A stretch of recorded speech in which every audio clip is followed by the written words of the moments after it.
Hello, everyone, and welcome to the Redflex. I have taken my rightful place back. The champion has taken his place back. There's a lot of people, including yourself, Cass, Harris, Uncle, trying to take on the mantle of the main presenter. I see that. I see how you're trying to engineer a move to take me out. Just like Man United board are trying to take Ole out. A hostile takeover. Yeah, hostile takeover, just like the Man United board. But anyway, Ole survives another day. His knack of surviving the so-called chop on each and every single occasion is unbelievable. If he was as consistent as avoiding the chop as our team is for winning games, we would not have a problem. Because when Ole's back is up against the wall, we pull out a result. What we need to do is just need to have his job on the line every game, I think. So Man United 3 and Everton 1, which was a wonderful surprise. But not to you, Cass, because you predicted it. I did indeed. I've been on a bit of a roll, actually. I'm just trying to think, what have I got to do to get some respect around here? First, you got to give respect to get respect, yeah? And you showed a lack of respect, you guys. I've not been on for a few days. I've been busy working. I'm a key worker for the NHS. He's an essential worker. An essential key worker. And just as I am for the Redflex as well. But anyway, how did you think? Mind and soul on the line. Yeah, everything. Everything's on the line. My spare time, everything. Everything's on the line here. But it was a nice surprise. In my mind, I probably was leaning more towards a draw. But Ole, as I put in the caption, Houdini, the magician, pulls out a rabbit from his hat once again.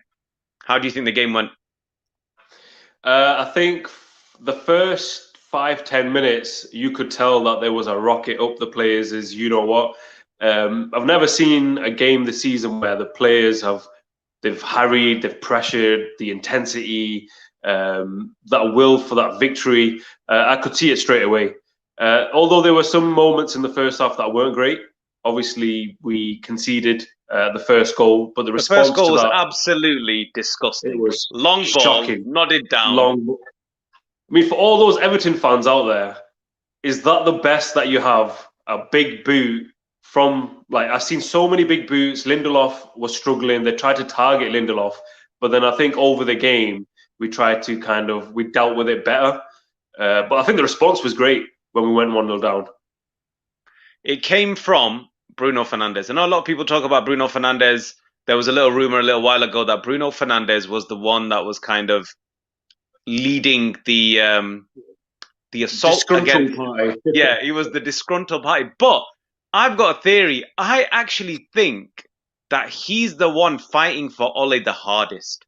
Now, you got to hear me out on this one, because I feel as though Bruno Fernandes, the amount of freedom he gets tactically to play in literally a free role, he would never get from any other manager. So I actually think that he desperately wants Ole to stay, because he knows if Ole stays there, he is the main man. He is who the team is built around.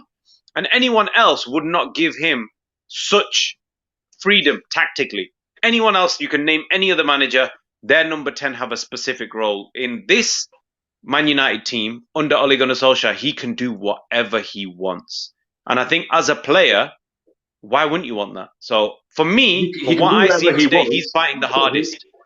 His running stats are unbelievable as well. He's the guy that runs the most 9 times out of 10 in the game as well. Yeah. So he is somebody that we need to keep at Old Trafford, and we need to guard him. I'll be his professional security guard. Whatever you want, this man needs to stay at Manchester United. Oh, yeah, no. Like they said that Roy Keane was the embodiment of Ferguson on the pitch. Yeah. I feel as though Bruno is that for Ole.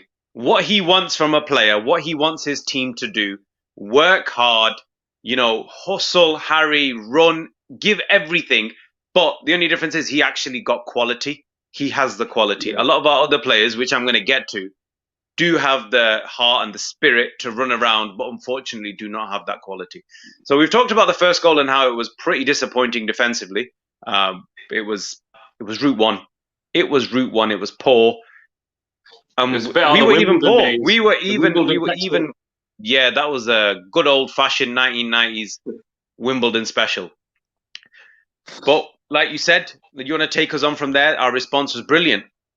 Yeah, the response was brilliant. I think ever since Alex Telles has joined Man United, I think it's given Luke Shaw something to think about because 100%. his performances have been great. It was a beautiful cross, an even better header, and at that point it was 1-1. And I thought, game on, let's see where it goes. What did you think as I think well he's. at that point? I think his stats were. Sorry to take Harris. I apologize, but didn't he have some Mr. stupid stat Statman like? Harris. Didn't he have? He's had something like 7 assists in his whole Man United career. In the last 2 games, he's got an assist in each game. Now, if Yeah. that isn't improvement, I don't know what is, because he has Big been like Tellers. we. He scored about 20, 30 goals for Porto. This guy, he comes with serious ammunition, Tellers. Yeah, so And since he's he obviously in been his playing with first him. game when he started crossing it, I've noticed that Shaw has now started crossing it as well, Yeah, which led to the goal. yeah, 100%. We'll get to individual performances, but yeah, great cross, bullet header. Didn't think he had it in the locker. To be fair, 1 minute before we carry on, we have someone that says, "I would like to know who's the host of this channel. I'm confused. However, Oh, everyone is bringing their own style to the show." So everyone's got, like you said in the end of your own. I think you've answered your own question. Everyone has their own flavor. Everyone brings their own style to it.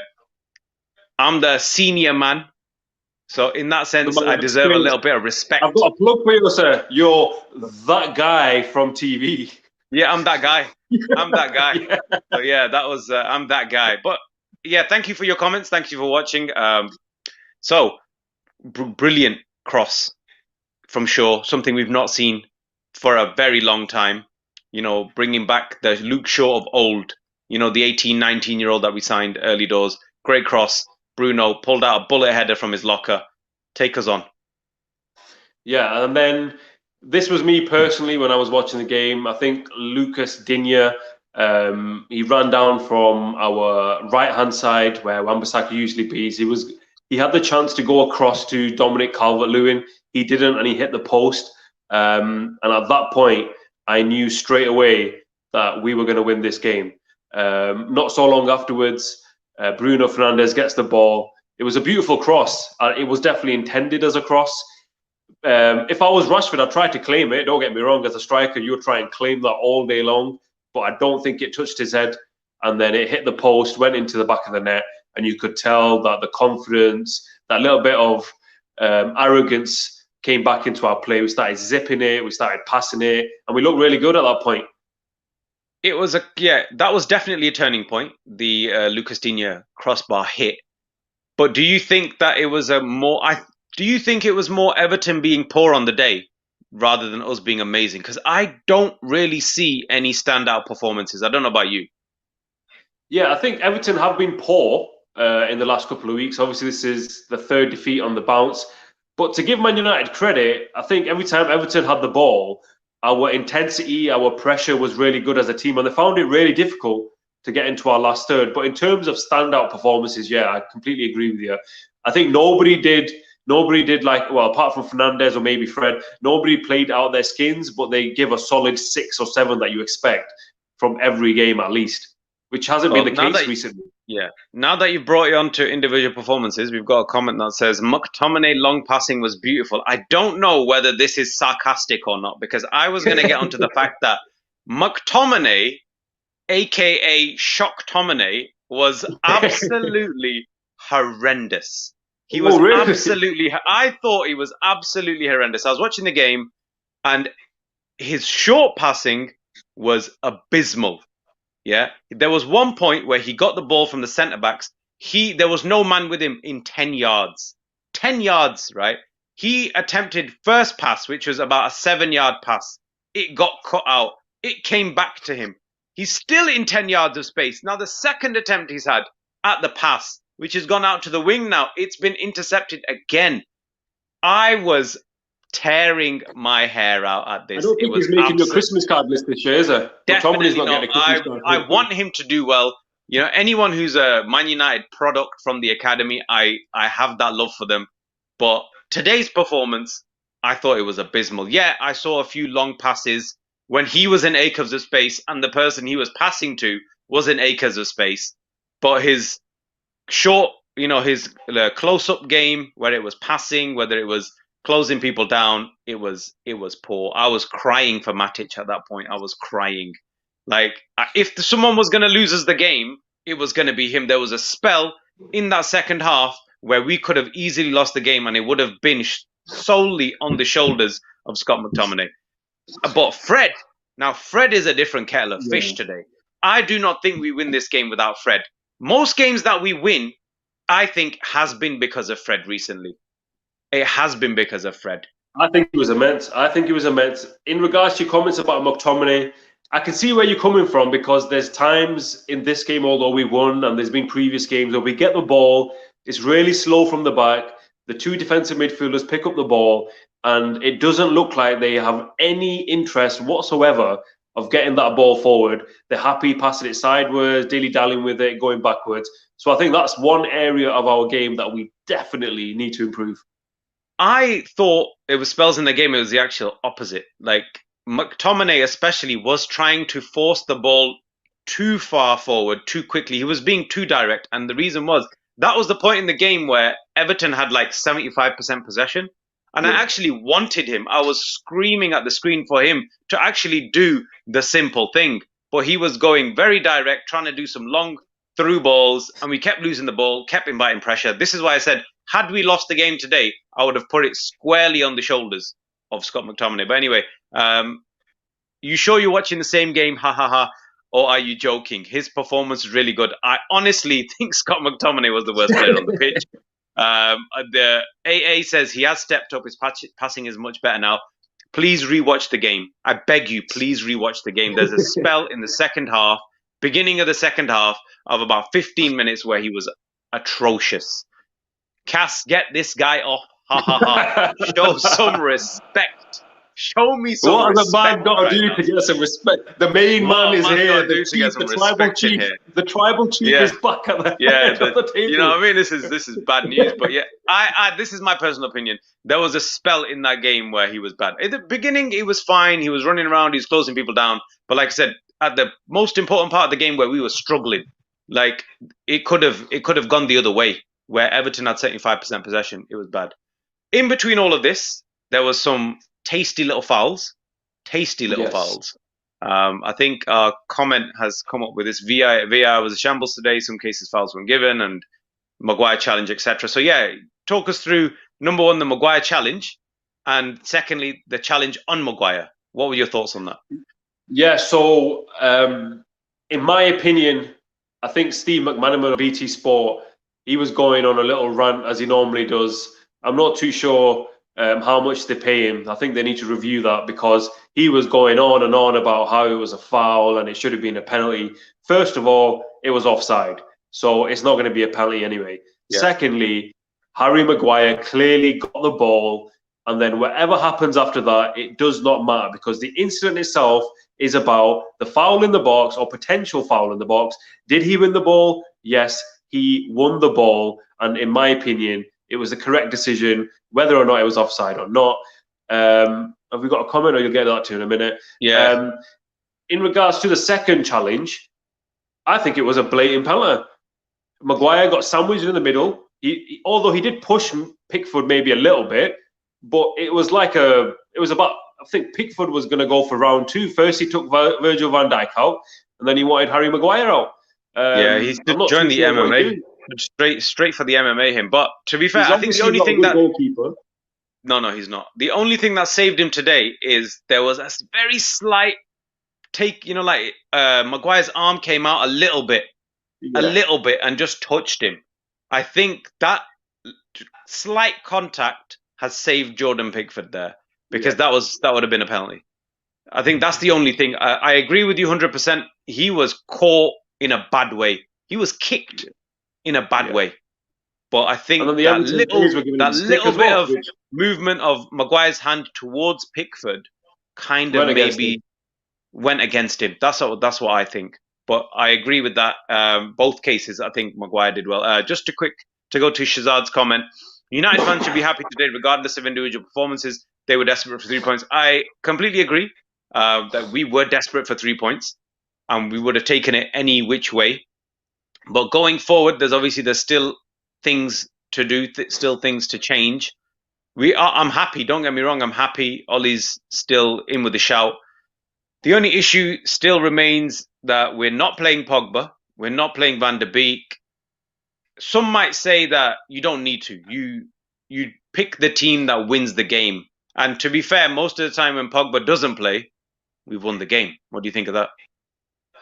Yeah, I think at the moment, Paul Pogba is more detriment than he is productive He for had a Man nice little United. cameo, though. He did very well He in his did. little cameo, to be fair. I found it strange. He came on and he played kind of a left wing role. I think Solskjaer has done this previously and it's not worked. But I think if Pogba isn't going to start, just like we do with Juan Mata, he plays on the right wing, but he's not really playing on the right wing. He comes in and he starts getting involved. Maybe that could be a role for Pogba going forwards, whereas you play kind of a more quicker winger on the right and then let Pogba drift in because he likes to play in that area anyway.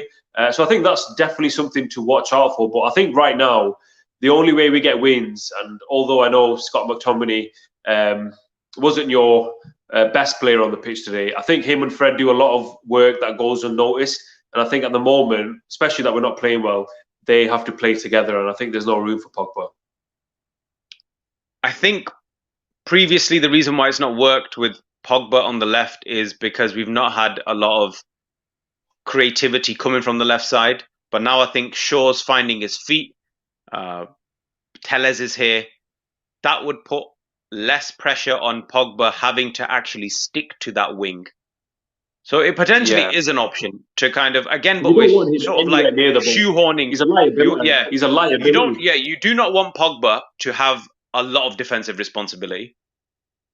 Clearly, because of he's given away a lot of penalties, and like I said in my previous rant, I've written him off anyway. For me, he's written off. I like his little cameo. He did well. You know, he held up the ball. He showed, a bit of upper body strength. The ball stuck to him in an important part of the game. He's done what he did. For him to now become a starter, for me, he's got to do a lot of work. Because at the moment, for me, it makes no difference. And with the team performances, it makes no difference whether he plays or not for us. I think he's probably even behind Van der Beek at the moment in those midfield slots. But I think that's a topic potentially for another day. Potentially. I think it depends on exact formation. So Shahid says, I'm sure before the game, 90% of United fans were not confident of getting a result. United fans showed a lot of character. After going down 1-0 down. So that is positive signs for sure. Yeah, United did show a lot of character. So yeah, that is a great point. And a lot of us were not confident, except for Cass, the prediction master. Might have to put a bit of money down on that one. That makes me feel good. Yeah, I'll sleep well. I think we need a betting partner just so Kasim can start raking it in these tough times. A bit of merch. A little bit of merch as well. Been tough games up to now. Van der Beek not ready. Hopefully, international break we will see more of Van der Beek as we've got easier games. I don't know about. I agree with the fact that there's a lot easier games coming up. Agreed. This spell of football, I've not known anything like this for any United team as long as I can remember. There possibly was one, but these intensity of big name, big teams in a short space of time, I've never seen it for a very, very long time. So that's why at the end of it, what we've achieved, you could possibly say is par. It's not great, but it's par. You may have taken that. You wouldn't have taken the losses against the teams we've lost against. If you'd moved them around, say if the PSG was a loss and the Istanbul was a win, that sort of thing. But in overall, if someone said to you, by the end of this, you're going to have this many wins, this many draws, this many losses, you probably would have been like, yeah, I can see that. I can take that. But the fact that it's come against the teams that it's come against is what has been the big problem for us. So I don't know if we should do the match ratings. I think we'll leave that to the guys later. I think if they might be coming on. But what do you think? Man of the match for you? Although Bruno Fernandes did score 2 goals, and it might sound stupid, but here, just let me explain. Don't say McTominay. No. Not McTominay, not Daniel James. They're definitely not on the list. There's also moments where Bruno Fernandes did some crazy things. He was shooting from everywhere. He was, just passing wayward. Don't get me wrong, he was brilliant, but he also showed some absolutely I can't even name what I've seen from him at times. So for that reason only, I'm going to give my man of the match award to Fred because I thought he was absolutely brilliant from minute 1 to minute 90. Yeah, 100%. Bruno did what he does. He did what he does. So he's intense. He's always looking for the pass. He's always looking for the through ball. He's gonna lose the ball so many times. But like I said, if you do it enough, sometimes it's gonna work. So you've got to give him that. But yeah, Fred might have missed the third goal. I'm really happy that Cavani got on the score sheet. Oh yeah, that was all Bruno. That was all Bruno. There was nothing like in terms of his stats. If you look at it, phenomenal. 2 goals and an assist. That is amazing. But that's Bruno though. But that's what he does. That's just what he does. But the third goal, the way he, charged at the centre backs, got Cavani a bit of space because he went central, and the pass, the timing of the pass, the weight of the pass, Cavani didn't even have to break stride, just absolutely smashed it. That was a thing of beauty. Great so finish, it would be. Great finish. Oh yeah, great finish. We know that's coming from him. That sort of space in that sort of area, whether you're 25 or 35, you're slotting those home. But yeah, Bruno, it is difficult to not give it to Bruno. Yeah. And if we didn't, we'd probably take him for granted. But the way our team's playing, defensively, we're always a risk. So for that reason, I will agree with you and go with Fred. Unsung hero, broke up a lot of the ball, just a nuisance, just in the way. Yeah. He was just in the way of people. Like, he did not let Allen and Decore get a foothold in the game, because if they did, we would have been in trouble. That's a battle you thought we were going to be in trouble before the game. You thought Allen and Decore, they might bully us. Yeah. Shazad thinks the man of the match was Fernandes. Like I said, I can 100% agree. I can see it all day. 2 goals and an assist. Why wouldn't you give it to Fernandes? But only because of our defensive, how we've been poor defensively recently. I've got to give slight preference to the fact that he protected our defense, because with 75% possession Everton had, they could have overrun us. Goals win matches. Fred did have a fantastic game, but you can't take away man of the match from someone who scored 2 goals. Yes, I agree. I agree what you're saying, 100% agree what you're saying. But from what I was watching, had Fred not done what he did, that win becomes a... We wouldn't have scored the third, firstly, because they were under so much pressure, they piled forward. So that 2-1 could have easily become a 2-2, and the whole topic and the whole vibe of this video would be completely different. AA says Cavani needs to start as soon as it becomes fit. Absolute predator. I need to see more from him. I don't know what you think. I need to see more from him, because at the moment Martial does bring a lot in terms of hold-up play. I've not seen Cavani's. This is my opinion. I don't think Rashford's a striker. I don't think Martial is a striker, although he has been playing there. Greenwood might potentially play up front. So in my opinion, Cavani is the best striker that we have at the club. So there's a lot of criticism, United fans from all over the world saying, Cavani, he misses so many chances, and, and so on and so on. But you can't discredit this man who scored goals wherever he has been. He is going to get us goals. That's guaranteed. And I think a lot of people should respect Edison Cavani and his career he's had. And I think there's plenty more goals that he's going to score for us.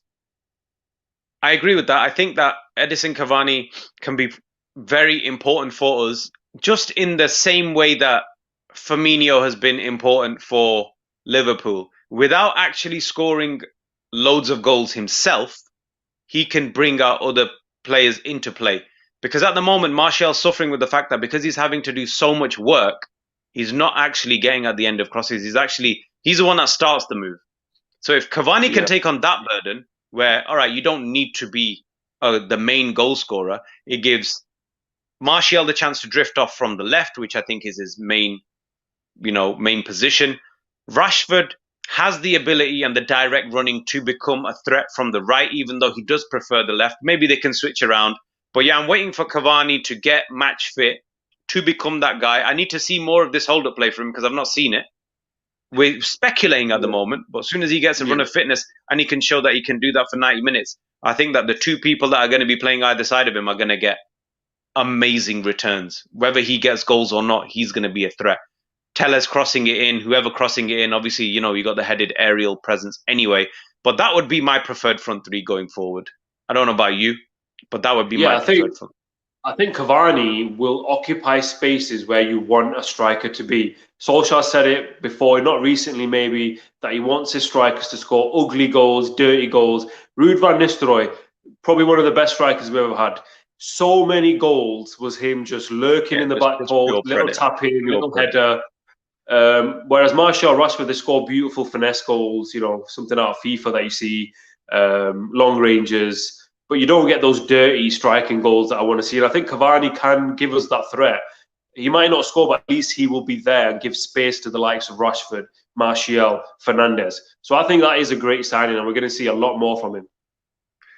Yeah, very happy that he scored his first goal today. I completely agree with what you've said. Occupying defenders, staying on the last line to stop the other teams pressing forward is a key. Is a key thing. Martial likes to do it sometimes, but obviously I think that he gets frustrated because he wants to be involved in the game. But I think we've got a few more to get through. Cavani needs service, otherwise no point in playing. Need Tellez for that. I think we've touched on that. I don't think him scoring loads of goals is necessarily that important. I think that he can bring much more to the team, aka Roberto Firmino, Liverpool, to bring our other players into play, which is, I think, has the potential to be amazing. But we're going to leave it there. We're going to be back very, very soon. I think everyone is very happy with the fact that Manchester United, on the face of it, have absolutely smashed Everton 3-1. It was not as comfortable as it looks, but we're happy today. Everton were a big threat coming into this game, but Man United and the magician OGS has dispelled all the rumours about him for a day or two at least. He's got a couple of weeks off to rest and recuperate, hopefully implement some fresh tactics. And we've got a little bit of time to rest and recuperate and bring you some fresh content, especially Kasim. He's got a lot of content coming. So please follow us on all our socials. We are on Twitter at _red_flex, and we are on Instagram at the Redflex official. Check us out. Follow, like, share, subscribe, and all of that wonderful stuff. I hopefully will be back unless the Redflex board sabotage me. The board. So hopefully we'll be the board. Yeah, sabotage me and prevent me from coming on again. But thank you very much, guys, for watching. Hope you enjoyed our content. Thank you for everyone who's following us on all the socials. Every single comment we love to see. Please comment as much as you can. Anything you'd like us to change, any new things. We're here for that. We're here for that. We're very interactive. We're trying to create a community here for everyone, you know, to talk about Man United. You don't even have to be a Man United fan. If we encourage healthy discussion. I think Shazad didn't seem like a Man United fan. He was talking as if he wasn't. You're very welcome to join us as well. So thank you very much, guys. We'll be back next time, soon as Man United are playing. Hopefully some of the guys will give you their updates, what they thought, how the game went. Cass, any final words? Make sure you go on the Redflex official Instagram page, where you will see, this is me doing a plug, sorry, Usman, where you will see my morning routine before a United game. Very interesting. I'd love to see what your morning routine is. Yeah, so follow Cass there. He's going to be handling some of the Instagram. So if you want to see some live and exclusive footage, never to be seen on any other networks, you can only see that on Instagram. So make sure you join us there.